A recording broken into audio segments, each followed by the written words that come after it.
ચોથા નંબર ઉપર આવે છે HPV vaccine, human papilloma virus, જે મુખ્યત્વે લેડીઝમાં ખાસ સર્વાઇકલ કેન્સરથી બચાવે છે. તે મુખ્યત્વે બે પ્રકારની છે, ક્વોડ્રિવેલેન્ટ વેક્સિન અને બાયોવેલેન્ટ વેક્સિન. બંનેના 3 ડોઝ લેવામાં આવે છે અને નોર્મલી 45 વર્ષ કરતા ઓછી ઉંમર હોય તેવી ખાસ લેડીઝમાં આપવામાં આવે છે. એના પછી આવે છે ઝોસ્ટર વેક્સિન. ઝોસ્ટર વેક્સિન એ હર્પીસથી આપણને બચાવે છે અને સિંગલ ડોઝ તરીકે આપવામાં આવે છે. એના પછી આવે છે ટાઇફોઇડ વેક્સિન. ટાઇફોઇડ વેક્સિન મુખ્યત્વે ભારતમાં 2 પ્રકારે અવેલેબલ છે, એક કન્જ્યુગેટ વેક્સિન અને વિઆઇક polysaccharide vaccine. Conjugate vaccine latest છે અને નોર્મલી તે સિંગલ ડોઝ તરીકે યુઝ કરવામાં આવે છે, પણ ક્યારેક બુસ્ટર ડોઝની જરૂર હોય તો 3 વર્ષે દેવામાં આવે છે. એના પછી આવે છે ટીટેનસ વેક્સિન.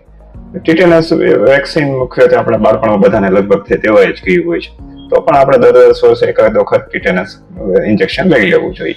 અને તે મુખ્યત્વે પ્રેગ્નન્સી દરમિયાન પણ 3 થી 6 મહિનાની વચ્ચે રેકમેન્ડ કરતા હોઈએ છીએ. Thank you.